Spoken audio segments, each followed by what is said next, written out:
네, 안녕하세요. 한류와 언어 7주 3차 시 영상 강의를 시작하도록 하겠습니다.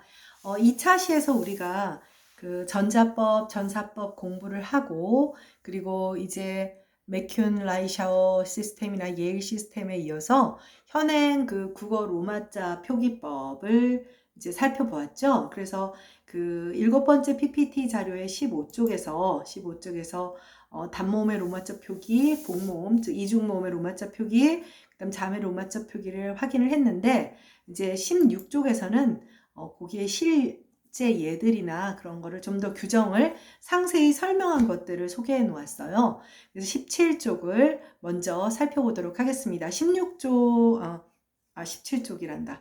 16쪽. 그러니까 15쪽을 먼저 한번 보면서 기억을 환기해 주기 바랍니다. 그래서 단모음 표기에서는 두 개의 모음을 결합한 그런 표기가 있고, 복모음 체계에 이어서 자음 표기에서는 상대적으로 이제 그 기억 표기에서는 두 개의 그 알파벳 자모라고 해야 되죠. 로마자 표기가 선택된 것들, 그런 문제점들을 좀 봤는데요.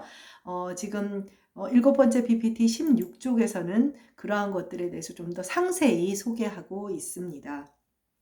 그래서 이 체계, 즉 국어의 로마자 체계는 국어의 발음에 따라 적는 것을, 그러니까 전사법이니까요, 원칙으로 하며 특수부호는, 그러니까 변별 기호는 사용하지 않기로 했습니다. 뭐 구별 표지, 변별 부호, 변별 기호, 특수부호 등등 뭐 용어는 여러 가지가 있습니다만은 아마 무슨 뜻인지는 다 알 거예요. 그러니까 사용하지 않기로 한 것이고요.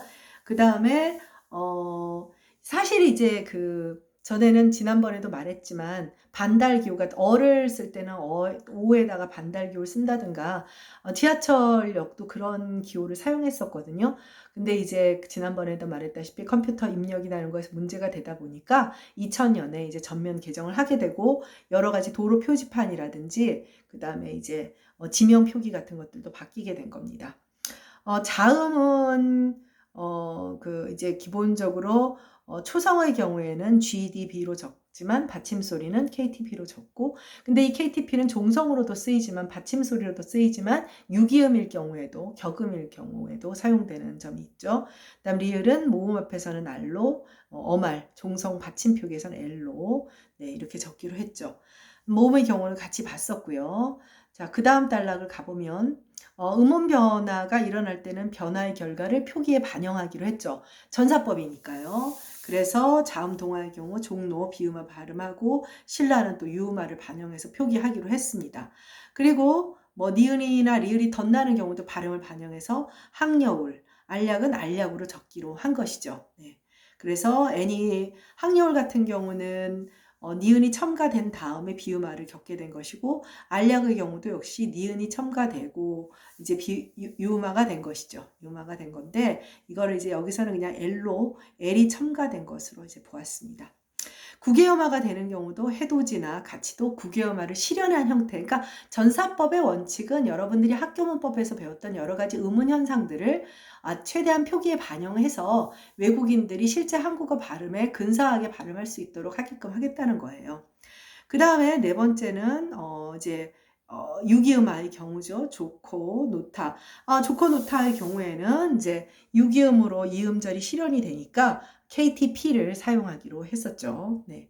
그 다음에 체언의 경우에는 체언 단지 요게, 그래서 이 유기음화의 경우가 이제 로마자 표기법에서 굉장히 혼란을 겪게 돼요. 원칙이 뭐냐면은, 그러니까 기억 디귿 비읍이 앞에 오는 경우와 뒤에 오는 경우가 차이가 나거든요. 차이가 나다 보니까 그 차이를 이제 혼란스러워하게 되는 경우가 로마자 표기법에서 나오게 됩니다. 그래서 그드브즈가 선행하고 히읗이 뒤에 오는 조코나 노타, 주로 이것은 용언 어간의 활용형에서만 나타나요. 이건 이렇게 쓰면 되는데, 체언의 경우에는 어떻게 되냐면 히읗이 뒤에 올 때도 있지만, 이럴 경우에는, 체언의 경우에는 무코다, 이렇게 되면 어떻게 되냐면 H를 표기를 해줘야 되는 거예요. 그러니까 용언의 경우와 체언의 경우에 차이가 나게 되죠. 혼란스럽죠. 그러니까 좋고 뭐 노타 이런 경우에는 유기음화가 되니까 그냥 K와 T로 적으면 되는데, 묵호 같이 호가 이러면 언뜻 보기에 우리가 보기에 전자법처럼 느껴지기도 하죠. 네. 된소리는 기본적으로 그 표기에 반영하지 않기로 했어요. 그래서 낙동강은 낙동의 강 이렇게 된 것이고 팔당도 팔당 해서 지금 낙동강 같은 경우는 G가 연결된 것이 아니라 낙동의 NG는 응 발음, 영국의 비음 발음이거든요. 네, 그래서 이 4번이 이제 제일 혼란이 많아요. 경음 표기를 이제 쓰다 보면 표기자의 입장에서는 이제 뭐 K-팝의 로마자 표기법을 올리거나 이런 사람들은 외국인일 경우도 있고 하다 보니까 이제 좀 혼란스러운 경우에는 특히 한국어의 어떤 형태소 구조라든지 이런 것을 모르게 되는 경우 이제 혼란스럽게 되겠죠. 그래서 일단은 이런 문제들이 있게 됩니다. 원칙이 복잡해지면 표기가 복잡해지는 거죠. 자, 그리고 발음상의 혼동이 있을 경우에는 붙임표를 써요. 예를 들면 해운대 같은 경우는 만약에 해운대로 안 쓰면 어떻게 돼요? 하은대로 읽을 수도 있죠. 왜냐하면 이 유가 의가 되니까요. 그래서 발음의 혼란을 갖지 않도록 이제 붙임표, 반각 하이픈이라고 하죠. 인명은 성과 이름의 순서로 띄어쓰고 우리식으로 성을 앞에 씁니다. 이름은 붙여 쓰는 것을 원칙으로 하지만 그렇게 안 하는 사람들도 있어요. 네. 그래서 이름에서 일어나는 음운 변화는 기본적으로 표기에 반영하지 않기로 했으나 본인이 뭐 어떻게 선택하냐. 왜냐하면 고유명사는 조금 뭐 사람 이름도 그렇지만요. 고유명사 가운데 공식적인 지명이라든지 뭐 지하철 역사명이나 이런 것과 달리 좀 개인적인 것들 있죠. 사람의 인명이라든지 사명이라든지 회사명 혹은 브랜드명 이런 것들은 약간 어떤 그런 뭐랄까 자율적인 그런 개인의 선택이 좀 반영이 많이 되고 있습니다. 여기서 여러분들이 좀 기억해 줄 것은 경음이 표기에 반영되지 않는다든지 여러 가지 자음동화가 반영되는 반면 그 다음에 유기음화를 겪은 경우는 KTP로 적지만 그렇지 않고 H가 표기상으로 드러나는 경우에는 H를 따로 밝혀 적는다든지 이런 거. 경음 된소리를 반영하지 않는 이런 것들은 조금 기억을 해두면 뒷부분에 가서 우리가 이제 K-팝 가사를 로마자 해놓은 것들의 문제점에 대해서 좀 생각할 수가 있을 것 같아요. 네, 다음 페이지로 가도록 하겠습니다. 네, 이거는 로마자 변환기예요. 알고 있는 사람들은 알겠지만 실제로 이제 로마자 변환기를 이용하면 내 이름을 법 원칙에 따라서 변환을 해주기도 해요. 그런데 이 로마자 변환기도 라이샤워 시스템도 있고 뭐 국어의 로마자 표기법도 있고 그 변환기 안에서 소개를 하게 됩니다. 그래서 여기 지금 보면 어떤 방식을 따를 거냐 뭐 이런 것들 여기 지금 이 글씨가 좀 안 보이죠. 확대해서 보면 국어의 로마자냐 라이샤워 방식이냐 뭐 이런 얘기들이 나와 있어요. 신기하죠. 그 다음에 안 해본 사람들은 여러분들 한번 해보세요. 다음 페이지에 가면 이거 외에도 네이버나 방식은 똑같아요. 방식은 똑같은데 포털들도 다 소개를 하고 있습니다. 그래서 인명이라든지 내가 뭐 새롭게 뭔가를 뭐 회사를 창립해서 로마자 표기가 필요하다든지 하는 경우에는 정확하게 하기 위해서 이런 변환기를 사용하는 것도 좋은 방법이죠. 네, 다음 페이지로 가도록 하겠습니다. 19쪽입니다. 네, 19쪽은 아이고 잠깐만요. 로마자 표기법에 선생님이 이걸 확대를 너무 시켜놔가지고 글씨를 안 보여서요. 잠깐만요. 네, 로마자 표기법의 쟁점과 한계라는 부분이 나왔어요. 그러니까 지금 여러분들이 이제 사실은 이제 뭐 로마자 표기법을 뭐 전공 수업처럼 공부해야 되는 것은 아니기 때문에 어느 정도 이제 좀 피상적으로 공부를 하고 있는데 그냥 피상적으로 공부를 해도 현재 국어의 로마자 표기법이 과연 정확하게 외국인들 한국어나 한글을 잘 모르는 외국인들이 제대로 발음을 해낼 수 있게끔 유도할 수 있느냐, 이끌어낼 수 있느냐에 대해서 많은 궁금증이 생길 거예요. 그러니까 얼마나 많은 학자들이 모여서 연구를 했겠어요. 그래도 이렇게 어느 정도 한계가 있습니다. 그래서 여기서는 이미 쟁점 사항이나 한계가 있을 거라는 것은 알고는 있지만 한번 살펴보자는 것이고 역시 로마자 표기법도 생산자와 소비자의 관점에서 살펴봐야 됩니다. 생산자라고 하는 것은 로마자 표기법을 이제 표기하는 생산자이고 소비자라고 하는 것은 당연히 그 로마자로 표기된 것들을 우리가 어떻게 읽어볼 것인가, 읽게 되는 것이냐. 역시 이것도 생산자와 소비자가 있어요. 그래서 그 PPT 19쪽을 보면 한국어를 둘러싼 그런 여러 가지 상황 변화는 로마자 표기법의 사용 목적과 그리고 사용자 그리고 표기 대상의 변화 밀접한 관련을 가지게 돼요. 사실 1959년 안과 현행 표기안이 내국인 중심이어서 주 사용자인 외국인들에게 어렵다는 지적이 많았어요. 지난 차시에도 말을 했지만 예를 들면 뚝섬에 TT라고 써놨을 때 과연 이 사람들이 이것을 경험으로 읽을 수 있을 것이냐. 그 다음에 이어로 읽었을 때 이것을 어로 읽을 것이냐. 사실은 이거는 여러분들이 굉장히 피상적으로 접근해서 그렇지 어나 의를 가진 그 어의와 같은 모음을 가진 언어도 흔치는 않아요.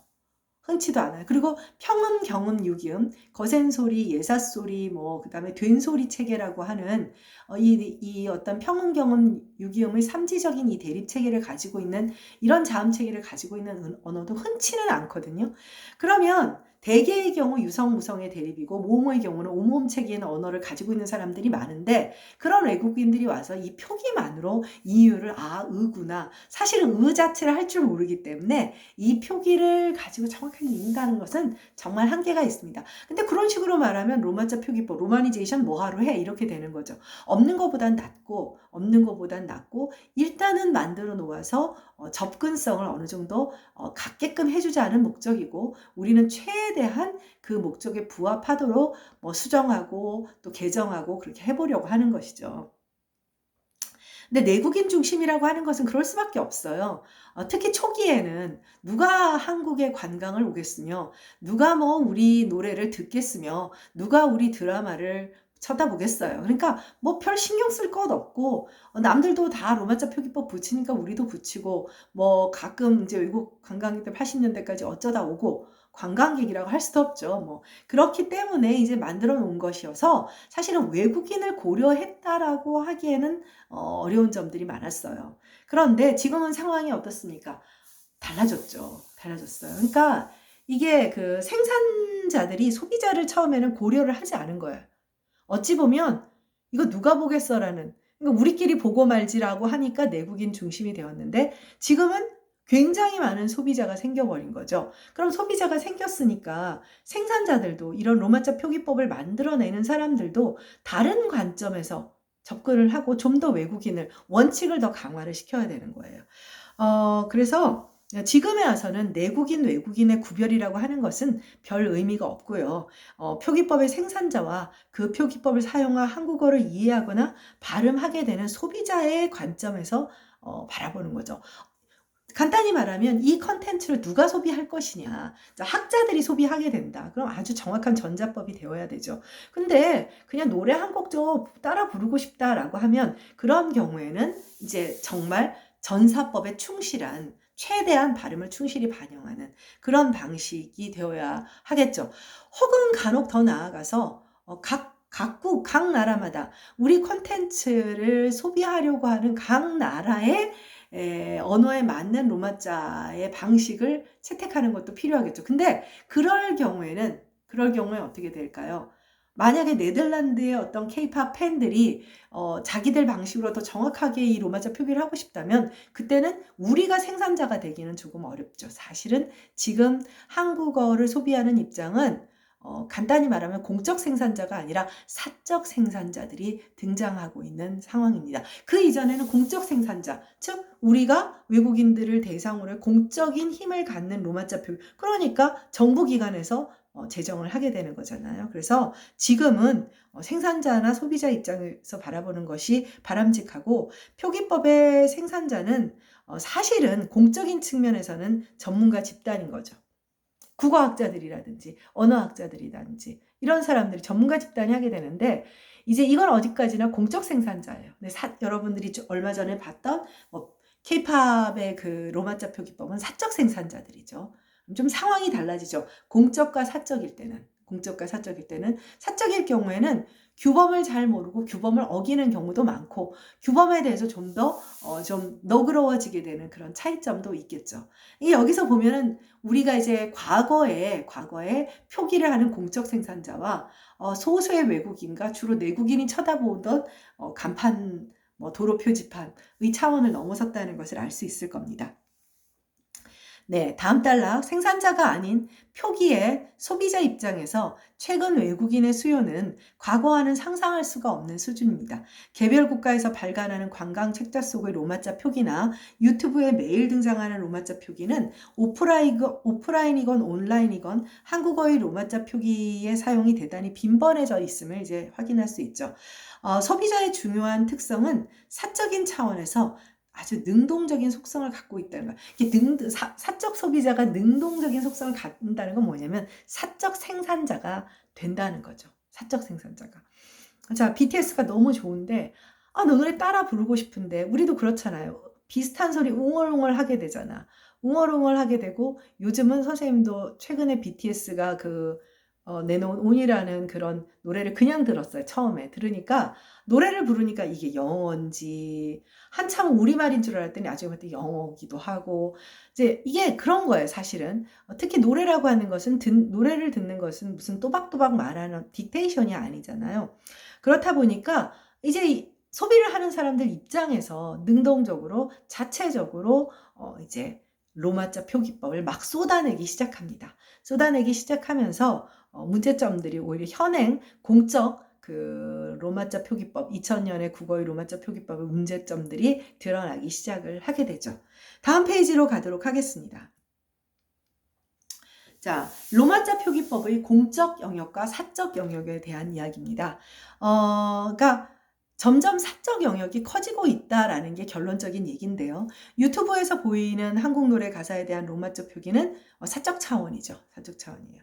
사적 차원의 로마자 표기는 고유명사와 관련된 것들로 나름대로 공식적인 사용 목적을 가지고 있는 그런 것들이 있지만 한국어 노래 가사나 이런 것은 지극히 사적이고 개인적인 목적이죠.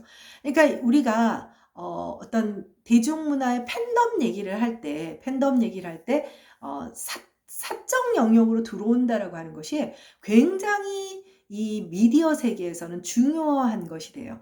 일종의 우리 전유라는 것도 배웠잖아요. 그러니까 재생산, 재창조의 문제가 생기는 것이고 공적 체계에서 도저히 생각하지 못했던 새로운 문제들을 만들어내게 됩니다. 과거 영어나 불어 노래를 라디오로 들으며 이제 선생님이 늘 말했잖아요. 따라 부르고 싶은 욕구 때문에 한글로 부정확하게 받아 적던 그런 동일한 패턴이 상황이 벌어지고 있는 거죠. 사적인 목적으로 내가 알아서 한국어 노래를 따라 부르려고 유튜버 운영자들이 한글 가사 올려놓고 번역 올려놓고 그 다음에 이제 이 로마자 표기법이 함께 게시되죠. 세 개가 함께 게시되게 돼요. 번역이 함께 동반되는 구조라는 것은 무슨 얘기냐면 번역이 함께 동반되는 구조란 이 로마자 표기법의 유일한 목적이 단어나 형태소, 즉 이거의 내부 구조, 한국어나 한글에 대한 것을 이해하고자 하는 목적이 아니에요. 그러니까 단어나 형태소, 의미 기능을 알고 이게 아니라 오로지 발음이에요. 최대한 BTS의 이 온이라는 노래를 따라 부르고 싶다. 그 한국어 가사 부분도 웅얼웅얼 하지 말고 내가 따라 부르고 싶다라는 그 욕구를 채우기 위해서 그 욕구를 채워주기 위해서 일단은 내가 먼저 채우기 위해서 유튜버가 내가 먼저 로마니제이션을 하고 이제 업로드를 하게 되는 거니까요. 그리고 또 한 가지는 뭐냐면 노래잖아요. 노래가 명사 단위로만 이루어질까요? 기존의 국어의 로마자 표기법 그 이전도 마찬가지고요. 다 명사 단위예요. 도로 표지판, 지명, 인명 다 명사죠. 고유명사 중심이죠. 왜냐하면 외국인들도 어디 길 찾고 이런 거지 완벽한 풀 네임을 문장을 사용하려고 하는 목적보다는 고유명사 중심이었던 거예요. 근데 노래 가사는 문장이에요. 노래 가사는 문장이고요. 그리고 또 한 가지 이제 관광 왜 우리 어서와 한국은 처음이지 보면 다들 한국어 관련된 책 가져와서 이거 보고 읽잖아요. 그럼 무슨 얘기냐면 자국어로 의미를 달아놓고 밑에 이 로마니제이션이 붙어 있는 거예요. 근데 문장들이 나오죠. 문장들이 나와요. 문장들이 나와서 이제 잘못된 발음을 뭐 하기도 하고 그렇게 되죠. 그러니까 결과적으로는 원래 공적 체계에서의 로마자 표기법은 문장 단위에 대한 준비를 하고 있지 않았는데 이제는 관광도 많이 오고 노래 가사도 있지 뭐 이러니까 상대적으로 문장 단위의 로마자 표기법의 필요성이 생기게 된 겁니다. 그러다 보니까 현행의 로마자 표기법은 명사 단위거든요. 문제가 나오게 되죠. 네, 다음 페이지로 가도록 하겠습니다. 네, 로마자 표기 현황 이제 유튜브에 나와 있는 BTS의 피땀 눈물 중에서 이제 여러분들한테 이제 로마자 표기법의 문제에 해당하는 부분들이 있는 것들을 지금 그 부분만 뽑아 놓은 거예요. 그래서 영어 부분 같은 거는 당연히 안 들어가 있고요. 자, 그래서 지금 여러분들 대충 같이 따라 읽어보면 자, 이 오는 너죠. 너. 그 다음 유이가 의 있죠. 너희 것인 네, 미안합니다. 네, 너희 것인 걸 잘 알고 있어. 너의 것인 걸 잘 알고 있어. 네, 선생님이 써놓고도 헷갈리네요. 자, 지금 나도 전문가도 헷갈리는데 외국인들 참 잘도 읽겠어요. 그러니까 너의 것인 걸 잘 알고 있어. 이건 나를 벌받게 할 주문. 이건 나를 벌받게 할 주문. 목 깊숙이 너란 위스키. 영어로 안 쓰고요. 영어로 안 쓰고 한국식 발음의 위스키를 썼어요. 위스키죠. 그 다음에 원해 만히. 원해 많이죠. 우리는 발음이 원해 만히. 딱 느낌이 어때요? 이 로마니제이션을 올린 사람은 한국 사람일까요? 아닐까요? 한국 사람 아닙니다. 재미교포일 수는 있지만 그의 모국어, 그러니까 모국어가 한국어가 아니고 한글을 잘 모르는 사람이에요. 요거 하나만 봐도 알 수 있고, 그 다음에 너란 감옥에 중독돼 깊이. 자, 다른 사람 섬기지 못해. 피땀 눈물의 가사가 참 세더라고요. 선생님도 이게 몇 가지 살펴보다 보니까 BTS의 가사가 세드군요. 네. 다시 보면 너의 것인 걸 잘 알고 있어. 이건 나를 벌받게 할 주문. 목 깊숙이 너란 위스키. 원해 많이. 너란 감옥에 중독돼 깊이. 다른 사람 섬기지 못해. 자, 대충 알겠죠? 네. 그래서 요걸 기억을 하고, 자, 지금 공포를 느낄 거는 없어요. 이거 만약에 대면 강의, 수업 강의실이었으면 이거 가지고 했어야 되는데 끔찍하죠? 네. 어쨌건, 이걸 외우라든지 그런 것은 없고요. 지금 우리가, BTS의 피땀 눈물, 이 로마자 표기법 이거 외에도 여러 명이 게시를 하잖아요. 있는데, 일단은 것이 가지고 있는 문제점이 뭔지를 살펴보자는 거예요. 이걸 일단 당장 봐도 문장이죠. 예를 들면 원해 많이 도치가 되었지만 그리고 다 잘 알고 있어 등등 다 문장 단위예요. 노래 가사니까. 네, 다음 페이지로 가도록 합시다. 네, 어떤 문제가 있는지를 한번 살펴볼게요. 자, 거신. 자, 예전에는 SH로 쓴 경우도 많았는데 여기서는 규정을 지키고 S를 잘 썼네요. 겉인이죠. 또 벌받게 중독대를 통해서 경음화 표기를 반영하고 있지 않는데 경음화를 반영하지 말라고 했잖아요. 근데 사실 이 사람들은 이거를 중독대로 발음 못해. 이거는 한국 사람들의 음원 체계에서 나오는 거예요. 그래서 어쨌든 경음화를 반영되는 걸 알고 안 썼다기보다는 몰라서 안 쓴 것 같아요. 자기 발음에는 드러나지 않으니까. 그리고 이 노래 가사 표기법을 통해서 확인할 수 있는 재미있는 점 위스키예요. 그러니까 이거는 최대한 한국식 현실 발음을 나름대로 따라하고 싶었던 것 같아요. 영어식 발음이 아니라. 이거 되게 재미있는 것인데 또 다음 페이지로 가볼게요. 사실 이렇게 그 원래 외국어죠. 영어라든지 영어 단어거나 이런데 로마니제이션을 해놓은 게 굉장히 많아요. 한국식 발음으로. 다음 페이지로 가겠습니다. 자, 히읗 표기가 참 골치 아프다는 얘기를 많이 했었어요. 그래서 기억할는지 뭐 몇 페이지 전이지만 아직 공부를 안 했을 테니까 히읗 표기와 관련해서 자, 노코처럼 유기음화가 되는 것. 아예 유기음화가 되는 경우는 이제 KTP로 쓴다고 했죠. 격음을 쓰는 걸 방식이 그거였으니까. 그런데 무코처럼 아예 히읗 표기가 있는 것, 히읗 표기가 드러나는 것은 어떻게 하는데 히읗을 써준다고 했죠. 실제 발음은 무코나 노코나 똑같이 유기음으로 실현되는데 표기가 달라지는 거예요. 이렇게 하기로 한 겁니다. 이렇게 하기로 한 건데 자, 여기서 보면 히읗의 표기와 그래서 원해, 만히, 못해 이런 단어들이 나왔어요. 못해 이런 단어들이 나왔는데 자, 원해의 경우에는 물론 우리가 원해는 H 발음이 있어요. 있고 빨리 말을 할 때는 원해 탈락하는 경우도 있지만 정확한 발음을 표기한 경우니까 뭐 문제는 없습니다. 만희의 경우에는 한국 사람이라면 용언어간 발음의 히읗이 모음으로 시작하는 어미와 결합될 때 필수적으로 히읗이 탈락된다는 걸 알고 있어요. 여러분 조타에 은이 붙이면 조흔이에요? 조은이죠. 그쵸? 많다에다가 많이, 만은이죠. 아무도 만희, 만흔이라고 하지 않아요. 결국 히읗이 필수적으로 탈락해서 모음 어미 앞에서 발음이 안 되어야 하는데 등장한 거예요. 잘 모르고 있는 잘못된 표기라고 할 수가 있죠. 이걸 통해서 이 사람은 한국어가 모국어가 아니라는 것을 확인할 수 있는 거고요.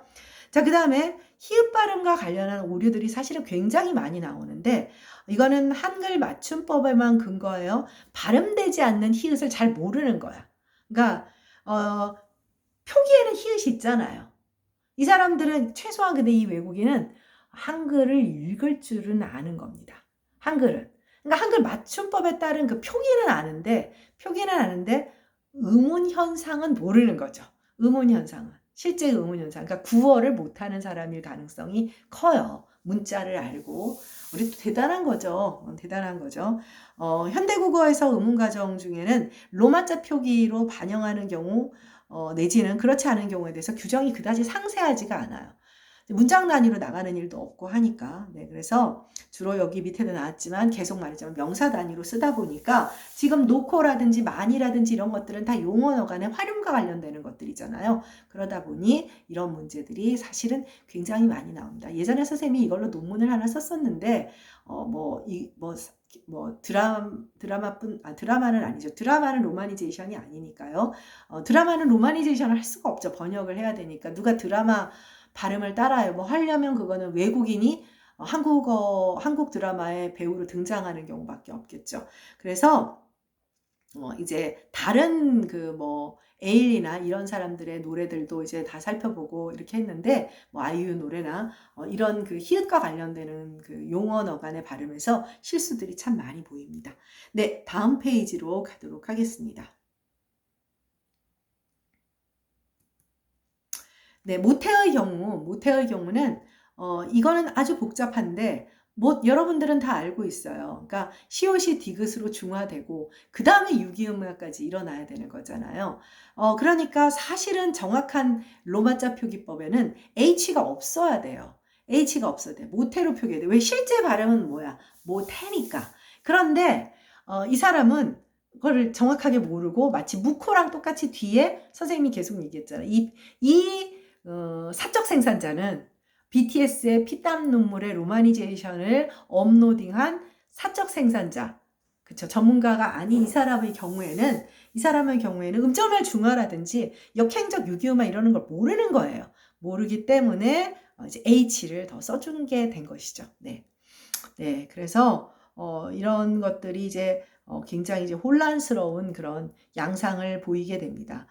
규정을 한번 살펴보면 아까도 간단히 봤지만 규정에서 그드부가 기역 디귿 비읍이 히읗과 합하여 거센 소리로 나는 경우 유기음화 되는 경우 히읗의 선호형과 상관없이 히읗을 표기로 반영하지 않고 원래 유기음으로 표기하기로 했어요. 그쵸? 그러니까 모태의 경우에는 그렇게 해야 돼요. 근데 이 경우는 유기음화 관련 부칙, 그러니까 무코의 경우를 따른 거예요. 잘못 따른 거죠. 네. 그래서 체언에서 그드부디 히읗이 따를 때, 즉 체언의 경우, 그러니까 뭐 무코라든지 지편전이라든지, 그래서 모태는 해당 규정에 맞지 않는데 이제 그 규정도 정확하게 모르고 막연하게 뒤에 히읗 표기가 있으니까 그래도 선생님이 보기에는 꽤 많은 지식을 가지고 있는 사람이라고 생각됩니다. 그러니까 여러분들이 아마 평상시에 뭐 우리는 한국 사람이니까 로마니제이션 유심히 보지 않았겠지만 이 로마니제이션 수업을 좀 들은 다음에 여러분들이 이제 유튜브에 업로드된 그런 가사들이나 번역들이나 로마자 표기법을 유심히 보면 그러면서 이 사람이 한국 사람일까 외국 사람일까 한번 잘 보는 데는 의문현상의 반영 정도를 확인해 보면 됩니다. 네. 자, 그 다음에 여기서 이제 다시 반복해서 얘기를 했어요. 체언이나 용어 같은 형태론적 정보에 대한 지식이 없기 때문에 오로지 히읗의 선호행을 따져 표기했을 가능성이 크다는 거죠. 네, 그래서 그런 로마자 표기법을 할 때 사적 생선자들이 굉장히 혼란스러울 수밖에 없다. 근데 이제 또 소비자들이 또 이걸 계속 잘못된 것을 재생산하는 것도 또 문제라고 할 수가 있어요. 다음 페이지로 가도록 하겠습니다. 네. 현행 로마자 표기법의 한계를 살펴보고 문제를 한번 정리를 해보면요. 문제점의 근원은 로마자 표기법이 지금과 같은 상황을 예견하지 못했던 거예요. 네. 국어의 로마자 표기법은 지극히 공적인 차원에서 사용되는 주로 명사 단위 표기를 대상으로 하는 책이었어요. 지금 살펴본 예들은 지극히 사적인 차원에서 문장 단위를 대상으로 하는 로마자 표기법이기 때문에 또 거기다 이렇게 엄청난 양의 로마자 표기법이 쏟아질 것도 예상하지 못했죠. 그 다음에 사적 차원의 로마자 표기법인 만큼 규범성이나 강제성이, 근데 이 로마자 표기법은 정말 상대적으로 맞춤법이나 이런 것보다는 강제성이 약하거든요. 좀 더 이제 추가적인 규정을 두는 것이 맞는지 안 맞는지도 사실은 골치 아파요. 왜냐하면 강제성이 없다라고 하는 것은 강제성이 많으면 많을수록 지킬 게 많잖아요. 그럼 더 많이 어기게 된다는 것이죠. 그래서 어느 정도 좀 뭔가 여유를 이런 것을 탄력성을 주는 것이 좀 뭐랄까 이런 것을 소비하는 사람들, 또 사적 생산자들, 전문가가 아닌 생산자, 로마자 표기법을 하는 사람들을 뭐랄까 한류의 틀 속으로 끌어들이는 방법일 수도 있을 것 같아요. 네. 그래서 중요한 것은 어느 정도 수준에서 보완을 할 것이냐, 문장 단위에 보완할 것이냐의 고민도 필요한 것 같습니다. 다음 페이지로 갈게요. 네, 그래서 정리를 하는 차원이니까요. 한국어 노래의 로마자 표기를 하는 사람들은 어느 정도 숙지된 사람이지만 유튜브의 실명, 국적 등을 확인하기 어렵기 때문에 이들이 어느 정도 한국어와 한글에 대한 지식을 갖고 있는지는 사실은 확인하기가 어렵습니다. 어쨌든 발음을 따라 하는 것이 최대의 목표이기 때문에 노래 전체의 번역이 따로 제시되니까 가사의 의미에 대한 욕구를 해소해주고 발음만 유사하게 따라하면 된다는 거죠. 자, 마지막으로 문화의 흐름이라고 하는 것은 정부나 공공기관의 노력만으로 만들어지는 것은 아니고 한국어의 로마자 표기법이 이렇게 생산적인 하나의 수단으로 통용되는 것이 공적 규범의 확대로 해석되는 것은 선생님은 좀 별로라는 생각이 들어요. 그러니까 특히 이런 문화에 이끌려 한국어와 한글까지 알고자 하는 인들에게는 다소간 탄력성 있게 너무 강한 제재가 없는 편안한 도구의 차원에서의 규정 보완도 생각해 볼 필요가 있지 않나. 어찌되었던 간에 이렇게 어떤 K-팝이라든지 이런 것들을 통해서 엉뚱한 로마자 표기법의 측면의 문제까지 부각된다는 것, 그 부분에 대해서 여러분이 생각해 봤으면 좋겠습니다. 감사합니다. 다음 주에 봐요.